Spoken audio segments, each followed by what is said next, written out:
Saludos a todas las personas que se conectan a esta hora a Voces del Cambio Podcast. Mi nombre es Víctor Rivera y hoy tenemos otro episodio de Derechitos con Janet. El panel que me acompaña hoy es Víctor Colón, Saludos cordiales y afectuosos, familia. Un placer siempre estar aquí en su segmento favorito de Voces del Cambio. Adrián Isabel. Saludos a todos los que nos ven. Este episodio va a estar súper bueno porque según estuve viendo, yo creo que no hay un video de esto.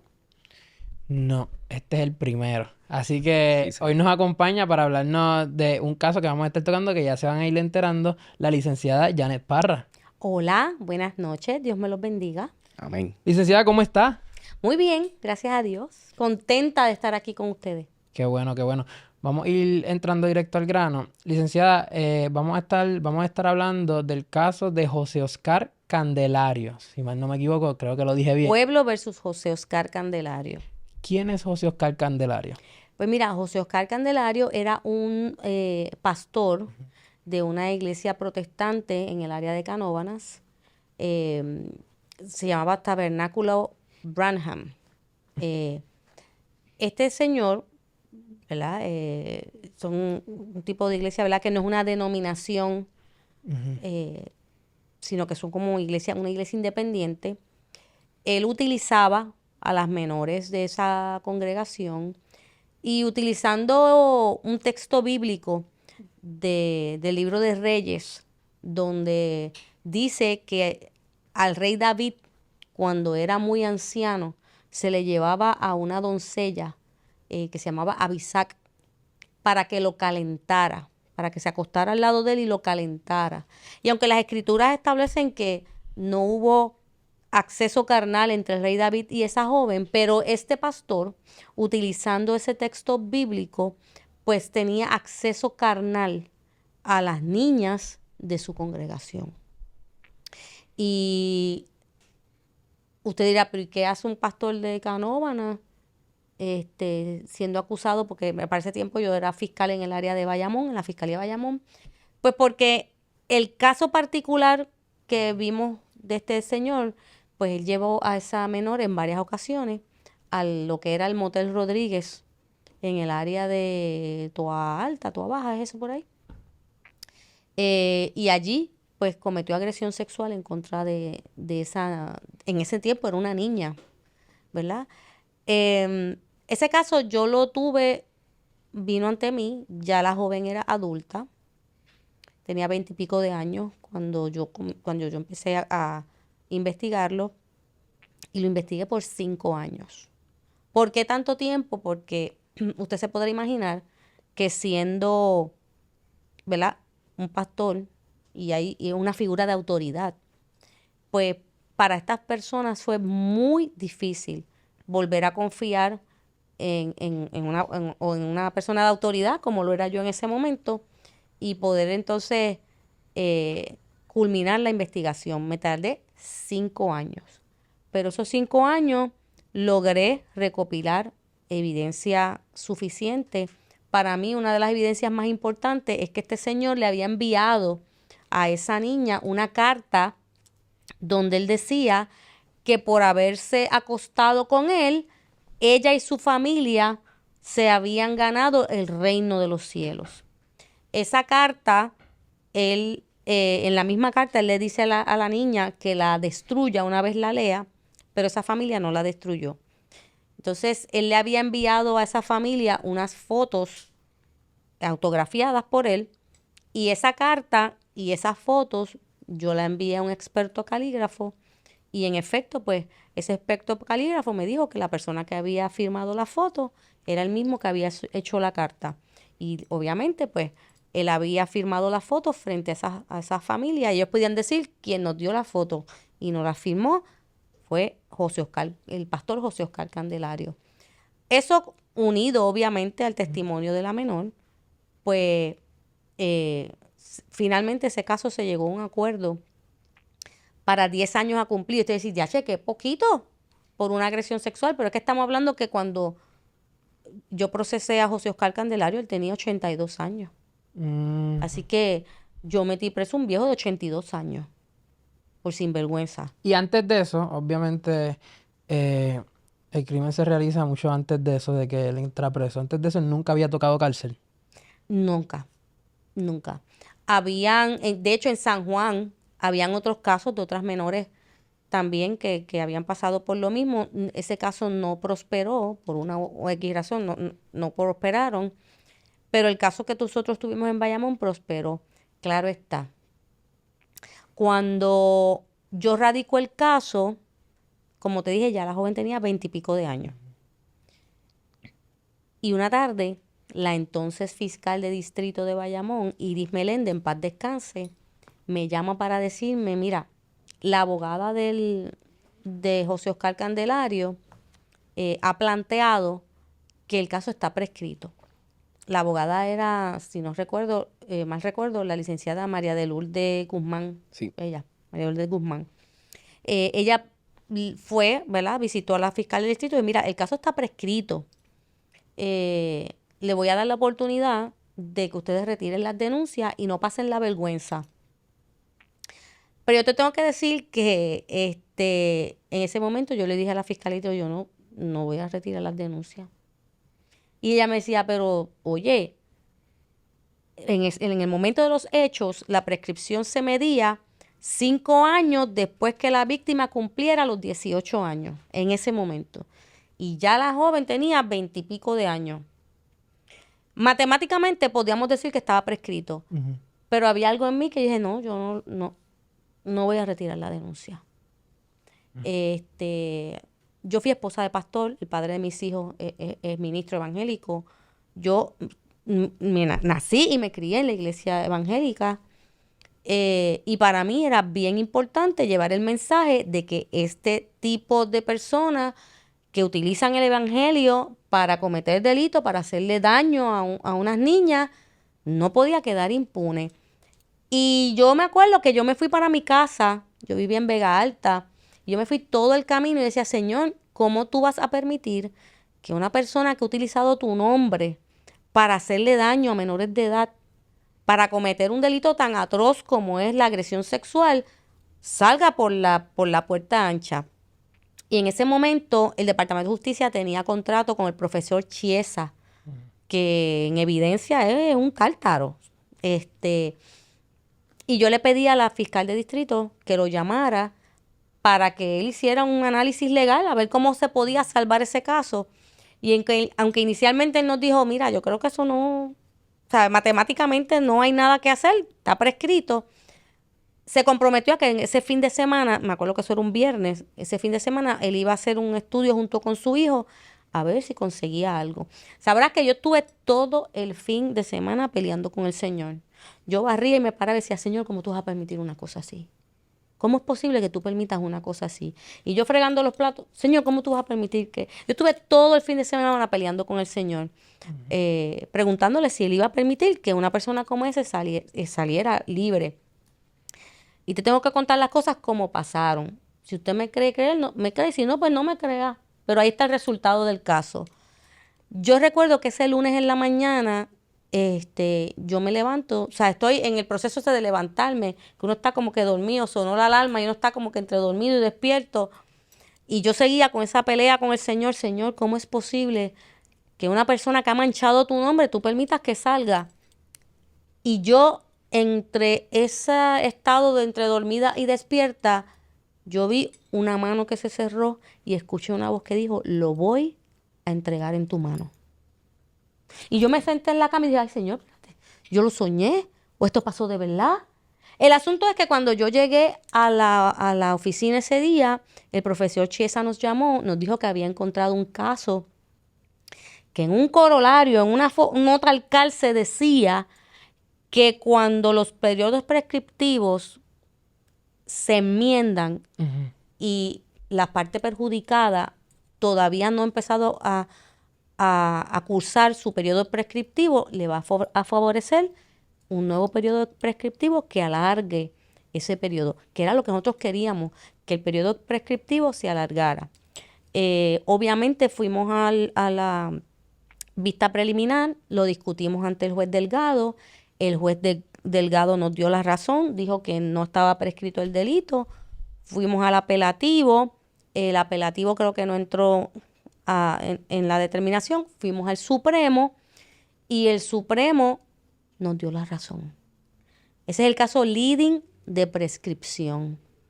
El Supremo dijo que si en el momento de darse la prescripción se enmienda esa prescripción y esa víctima no ha empezado a cursar su periodo prescriptivo, le va a favorecer el periodo prescriptivo más largo, el que más la favorece, que fue nuestro caso. Y yo te puedo decir, pues, que ese caso, que en ese momento la fiscal de distrito me dijo, archívalo porque no hay nada que hacer, hoy en día es el caso leading de prescripción.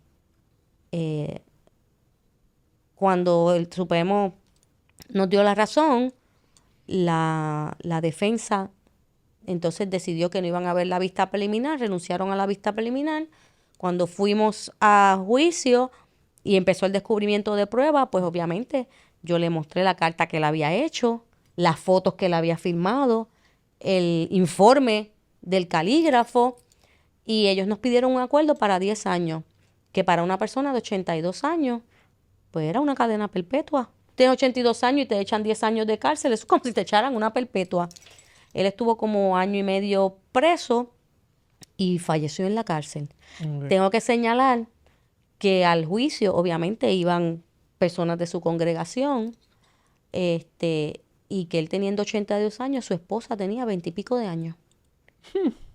Ese era José Oscar Candelario. Increíble. Licenciada, en este caso, la línea del tiempo es bien importante, porque si no me equivoco, los hechos fueron en el 1993, en el 94. Sin embargo, se vienen a hacer las denuncias en el 2003. ¿Qué razones generalmente pueden llevar a una víctima a denunciar un poco tarde o no necesariamente inmediato? Mira, la gente, gracias por hacerme esa pregunta, porque mucha gente piensa de que, ¿por qué no lo denunció en el momento? ¿Por qué no lo dijo? El proceso de una víctima de abuso sexual es bien, bien complejo. Y cuando se tratan de figuras de autoridad, es más complejo todavía. Para los protestantes, la figura pastoral, nuestro pastor, es una persona de suma importancia. Claro, hay personas que se van a los extremos y no toman una clase en la universidad si no lo consultan con el pastor. Pero para los protestantes, igual que para muchos católicos, la figura de su sacerdote son figuras muy importantes, son figuras de autoridad en sus vidas. Y cuando tú tienes un pastor que te está predicando y te está diciendo que esto es lo que dice la Biblia, que las niñas tienen que someterse, ¿verdad?, a estas situaciones con sus pastores, hay personas que realmente entienden que eso es así. Los otros días, que los invito a que lo vean, yo estaba viendo en Netflix un documental de una iglesia que se llama La Luz del Mundo, y ellas explican cómo eran abusadas sexualmente por el pastor principal de la iglesia, que cuando él muere se le hereda al hijo y el hijo continúa las prácticas de abuso sexual. Realmente hay personas que llegan a entender que estas figuras son enviados de Dios y no se cuestionan las cosas que te dice el enviado de Dios. O sea, el proceso mental de las víctimas de abuso sexual es bien, bien, bien complicado. Ellas se sienten responsables, ellas se sienten culpables, y aun cuando salen de ese tipo de situación, entonces dicen, ¿por qué no lo dije? ¿Por qué me dejé? O sea, es un proceso de mucha culpabilidad. Cuando son familiares, más todavía, porque el familiar te dice, esto es un secreto entre nosotros, esto nadie lo puede saber, los trapos sucios se lavan en casa, y crean sobre esa víctima una secretividad. Si rompes esta secretividad, nuestra familia se rompe. Si rompes esta secretividad, el hombre de Dios que te dirige a ti, que dirige a tu familia, lo van a llevar preso, lo van a juzgar mal. Se juega con la mentalidad. Entonces, la mentalidad de la víctima de agresión sexual es bien frágil. Les da mucho miedo. ¿Quién me va a creer? Porque es una de las cosas que le dice el agresor. ¿Quién te va a creer? Nadie te va a creer que yo te hice eso. Así que son personas a las que sus agresores las han llevado a sentirse culpables, las han llevado a sentirse responsables, las han llevado a tener miedo. Y yo siempre he dicho, cuando usted ve a una persona que tiene una situación como una agresión sexual y sale hablando rápido, porque por lo general están llenas de vergüenza, están llenas de miedo y tardan mucho en aceptar la verdad. Y por lo general ese tiempo en que tardan no les afecta a ustedes como fiscales el poder llevar a cabo el caso, llevar el caso, por ejemplo, afecta la memoria o la disponibilidad de testigos y de evidencia. O sea, siendo un caso que se tardó 10 años en llevarse.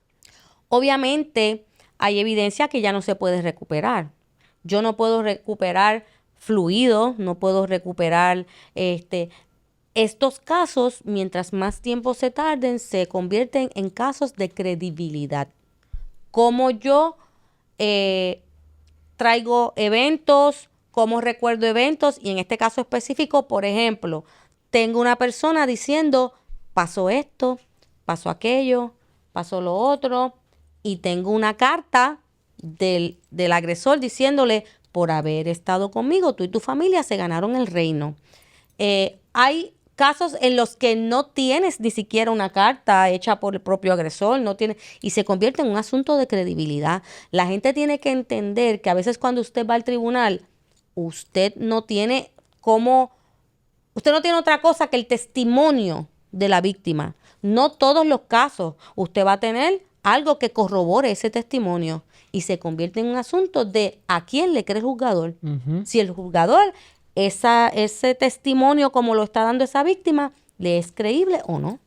Y en aquel momento, estábamos hablando específicamente del proceso de prescripción, había mencionado que eso ya no existe. Hoy día se puede denunciar Hoy día eso es uno de los delitos que no prescribe. Porque inicialmente pues siempre hubo debate. Si es 18 años, 5 años después de los 18, pues 18 porque es la edad en la que se considera adulta una persona para cometer el delito o no. Después se trajo a los 21 porque es la edad que el Código Civil dice que la persona es mayor de edad.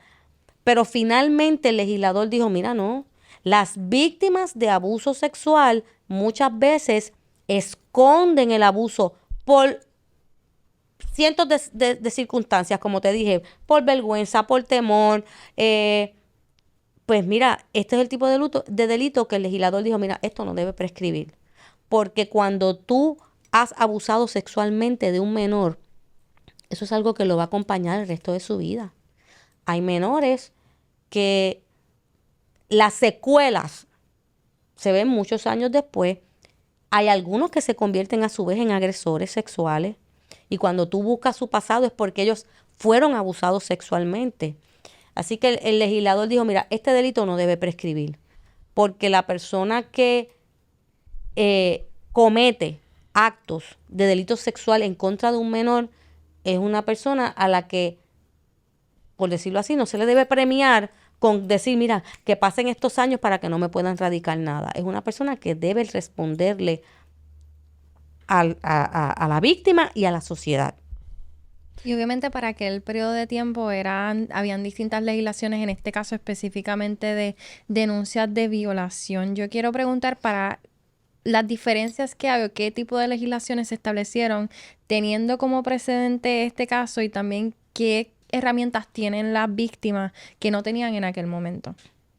Pues mira, como te digo, yo tuve casos en los que no se pudieron radicar los cargos porque dentro del periodo prescriptivo que había, ya la persona había cumplido con ese periodo prescriptivo. Como te dije, hubo un momento dado en que el periodo prescriptivo es, una vez la víctima cumplía 18 años, se contaban 5 años a partir de que cumpliera los 18. Después hubo otra legislación que era 5 años después que la víctima cumpliera los 21 años. Y yo tuve circunstancias donde me llegaron personas que en esos momentos pues habían sobrepasado esas edades y no se podía entonces radicar el delito. Tuve circunstancias donde antes, cuando se trataba de actos lascivos, se hablaba de que para que se cometiera el acto lascivo tenía que haber una fuerza irresistible. Es decir, que la persona que cometía los actos lascivos tenía que ejercer sobre la víctima una fuerza irresistible. Si no había fuerza irresistible, pues no se podía erradicar como actos lascivos. Eso se enmendó, obviamente, porque quedó demostrado que muchos de los menores se le hace el grooming, que no es otra cosa que la persona los va llevando, los va convenciendo, y los actos lascivos no necesariamente son con fuerza irresistible. Esa legislación cambió. Cuando yo entré como fiscal, la violación, según el Código Penal, era tener acceso carnal con mujer que no fuera la propia. Eso era lo que decía el Código Penal. Tener acceso carnal con mujer que no sea la propia. O sea, que si era su esposa, no se consideraba abuso sexual si usted abusaba sexualmente de ella. Y así estaba definido, con mujer que no fuera la propia. O sea, nosotros éramos una propiedad de nuestro esposo y nuestro esposo podía tener sexo con nosotros aun cuando nosotras no quisiéramos.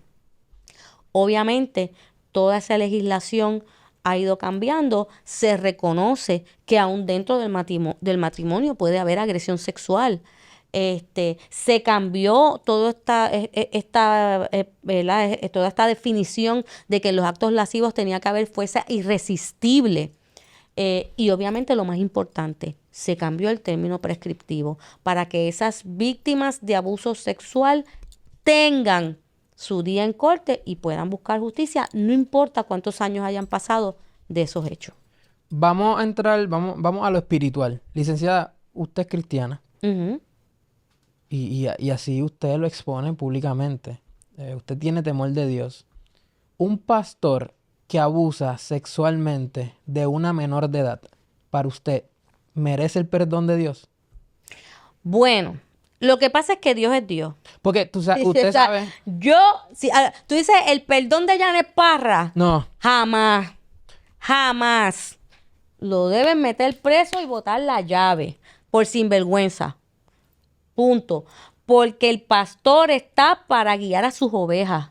El pastor está para amar a sus ovejas. El pastor está para ayudar a sus ovejas a seguir el camino. El pastor está para guiar ese camino, para acompañar en el camino y para predicar el evangelio.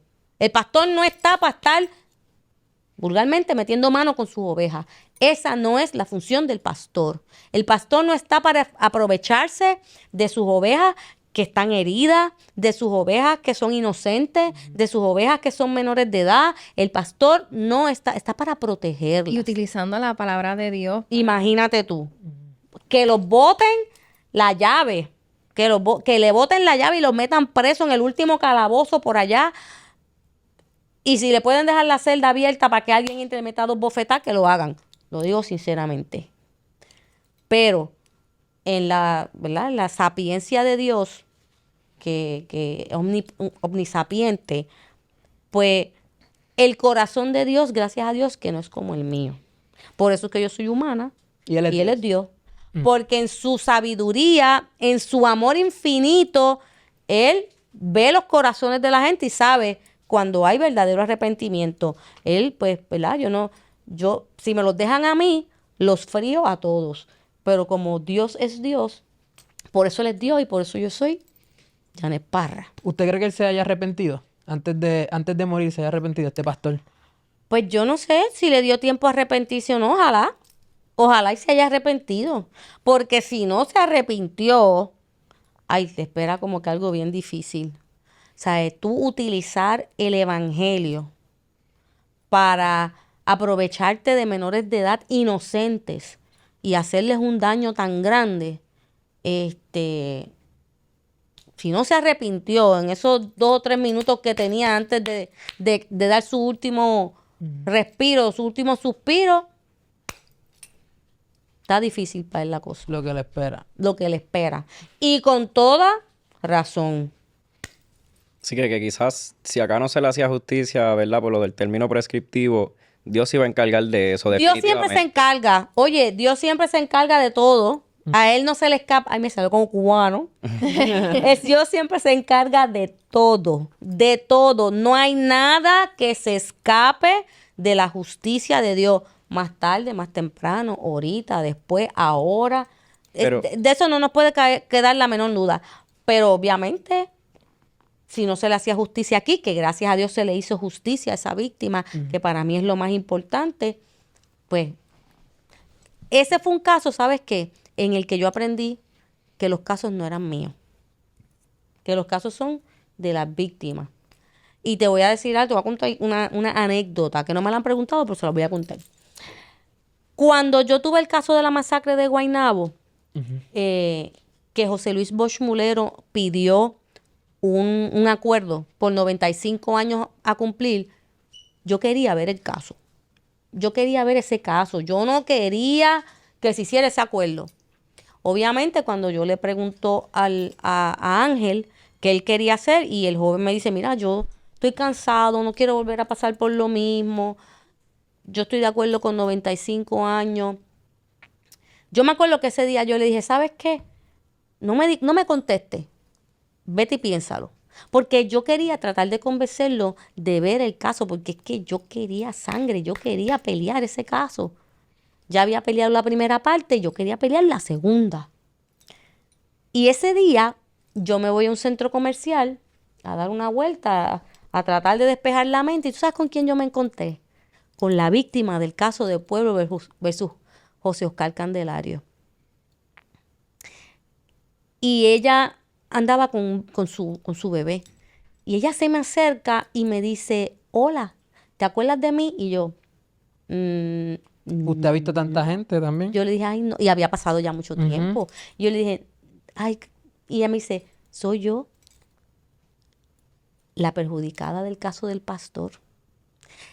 Y ahí nos abrazamos. Y ella me dijo, gracias. Gracias por lo que hiciste. Gracias por la oportunidad de poder ventilar lo que me pasó. Pero sobre todo, gracias porque no tuvimos que ver el caso. Se llegó a un acuerdo y eso me dio mucha paz. Me hiciste justicia y no me destruí en el proceso. Y cuando ella se fue, yo me quedé así, yo dije, los casos no son míos. El caso no es para darme la satisfacción a mí de pelear. El caso no está para darme la satisfacción a mí de ganarle a X o Y abogada. El caso es para hacerle justicia a ellos. Y me acuerdo que me monté en el carro y llorando llamé a Ángel y le dije, Ángel, perdóname. Vamos a hacer lo que tú quieras. No me hagas caso. Si tú no quieres pelear el caso, no lo vamos a pelear. Acabo de aprender y darme cuenta que el caso es para hacerle justicia a ustedes. No para vanagloriarme yo ni para satisfacerme yo. Y esos dos casos, por eso te digo, en Dios no hay casualidades, pero esos dos casos y esas dos víctimas me enseñaron a mí que esto no es un trip de ego, que esto no es para yo pelear, que esto es para yo que esto era para hacerle justicia a ellos. Y se les hizo justicia a ambos. Wow. Licenciada, yo creo que en este caso, ¿verdad? Estábamos hablando de que quizás en algún punto se pudo haber escapado de la justicia en los tribunales, pero no de la justicia divina. Pero, ¿qué usted cree sobre las personas que por el tiempo nunca se le enfrenta en el tribunal? Eso es lo más triste que puede pasar. Tener víctimas que por el paso del tiempo, pues, o no recuerdan, o ya no quieren, o por ciertas de circunstancias que pueden haber que llevan a un fiscal a no poder radicar un caso. No hay nada peor que eso. No hay nada peor que tú saber y tú creerle a esa víctima y tú no poder tener los medios para probarlo en el tribunal. No le haces justicia a nadie. Ni se la haces a la víctima, ni la haces al victimario. Porque justicia es, el Tribunal Supremo dijo que justicia es darle a cada cual lo que le toca. Y cuando tú no le puedes dar a cada cual lo que le toca, pues es un desvarío de la justicia. y no deja de ser sumamente triste. Pero en ese sentido, yo creo que se crea un dilema también porque, y lo he visto mucho en los cuestionamientos que se hacen, de qué pesa más entonces, la protección al acusado o ese tiempo que se le da a la víctima para que pueda salir con lo que pasó. Es que una cosa no tiene que realmente por qué estar enfrentada a la otra. Las víctimas de agresión sexual pasan por un periodo muy difícil, que hay que respetarlo y que es un proceso que por el que tienen que pasar. Eso no tiene por qué estar reñido con el derecho de las personas imputadas de delito. Básicamente, mire, usted no le cuenta a esas personas el debido proceso de ley hasta que usted no le radica. Y mientras usted no le radique, pues usted está trabajando con su víctima. Y usted trabajando con que esa persona se pueda sentar en un tribunal, con que esa persona, usted no le haga más daño a esa persona pasándolo por el proceso que si usted decide no radicar el caso. Así que ese proceso de preparación de las víctimas es sumamente importante. Para mí, mucho más importante que estar pensando en que si el acusado, porque los derechos del acusado no se activan hasta que yo no le radique el caso. Mientras yo no lo radique, pues él que siga haciendo su vida. Cuando yo le radique, pues entonces hablamos de procedimiento y de debido proceso. Y había como esta dinámica donde incluso dos padres de unas menores se vieron, ¿verdad?, involucrados en lo que llamaban ofrendar a sus hijas al pastor. ¿Qué otros ritos dentro de esta iglesia usted recuerda que eran extraños o le hacían cuestionar, decir, yo no tengo esto en mi iglesia, o yo nunca me imaginaría que esto sería en otra institución religiosa? Pues mira, como dices, había un caso que era el caso de San Juan, donde estos padres decían que ellos tenían todo el derecho, ¿verdad?, a practicar su religión y ofrendar a sus hijas. Lo que pasa es que, mire, ¿Y eso era en esa misma iglesia? eso era en esa misma iglesia. Ok. En esa misma iglesia. Fíjate. Lo que pasa es que el Estado nunca va a mirar hacia otro lado cuando hay prácticas dentro de una iglesia que constituyen delito. Usted puede pensar lo que usted le dé la gana, pero en nuestra isla es delito que un pastor tenga acceso carnal a una menor de edad.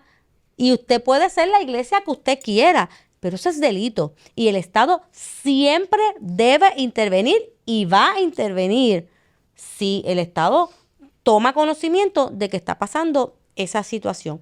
En ese caso particular, yo recuerdo haber dado orden para que se fuera a la casa del pastor y se le quitaran todas las armas de fuego que él tenía.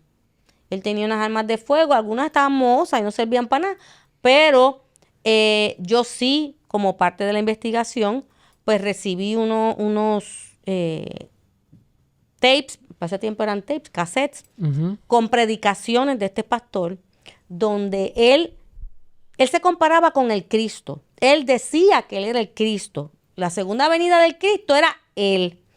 Y él decía que él iba a padecer.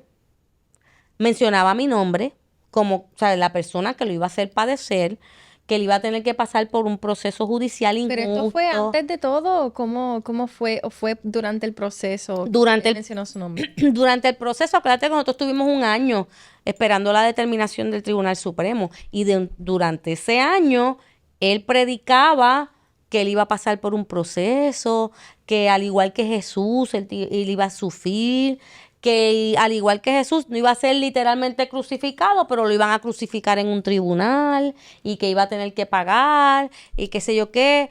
Y esa era su predicación. Él predicaba eso y predicaba que él iba a resucitar al tercer día. Wow. O sea, él se proclamaba como el Cristo. Por eso es que para mí era tan importante hacer justicia en este caso, porque las manifestaciones de ese señor, las cosas que decía ese señor, porque mira, la gente a veces no sabe diferenciar entre este tipo de cultos y lo que es la iglesia, ¿entiendes? Y entonces le hace mucho daño al evangelio. este tipo de personas hace mucho daño al evangelio y para mí era bien importante hacerle justicia a los pastores que yo conocí durante toda mi vida, que me guiaron, que me cuidaron, que estuvieron ahí y que eran pastores de vocación. Pues para mí era importante hacerle justicia a esos pastores versus este charlatán que se hacía proclamar el Cristo el Cristo resucitado y que le hacía daño a estas menores de edad. Un daño que era para siempre. Vuelvo y te repito, cuando yo lo procesé tenía 80 y pico de años y su esposa tenía 20 y pico de años. O sea, qué cosa más loca que esa.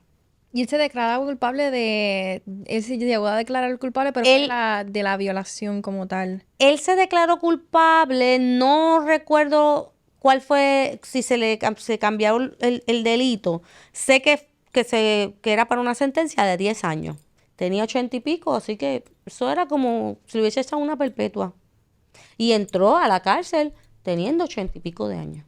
Duró como un año en la cárcel y murió en la cárcel.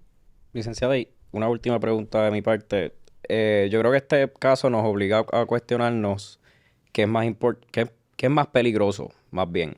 Si un culpable libre o que se estén cambiando las reglas del juego a mitad de juego. ¿Qué usted piensa sobre eso? Bueno, yo creo que el derecho no es estático. Yo creo que el derecho es cambiante. Si no fuese así, todavía tendríamos una definición de que agresión sexual es tener acceso carnal a la mujer no la propia. O que actos lascivos tienen que ser con fuerza. No, yo creo que el derecho es cambiante. Muchas veces hay cambios dentro de nuestra legislación que favorecen al imputado o al acusado de delito. Pues también hay legislación que favorece a las víctimas. Yo no creo que se trate de que es mejor un culpable o un inocente. No. Yo creo que se trata de atemperar el derecho a unas realidades y irlo cambiando según, ¿verdad? Cambia nuestras ideas, según cambian nuestras posiciones, según la sociedad va avanzando como sociedad, porque decir que agresión sexual es tener acceso carnal a la mujer no la propia, es seguir tratando a la mujer como una propiedad. Pues entonces, pues vamos a seguir evolucionando y vuelvo y te digo, hay veces que va a favorecer al imputado de delito y hay veces que va a favorecer a las víctimas. Y eso está bien, para mí eso está bien. Bueno, definitivamente este otro episodio muy bueno de Derechitos con Janet. Yo creo que hay que ser bien empático con las víctimas en los distintos casos y la licenciada lo resalta mucho. Y con eso de que el derecho es cambiante, obviamente todos los casos son distintos. Pueden ser similares y pues uno se puede dejar llevar, pero las situaciones, tú nunca cometes lo mismo que pasó 2 veces. Así mismo, exacto, como puede pasar en un caso. Así que, familia, sigan sintonizando este episodio de Derechitos con Janet y nos vemos en la próxima.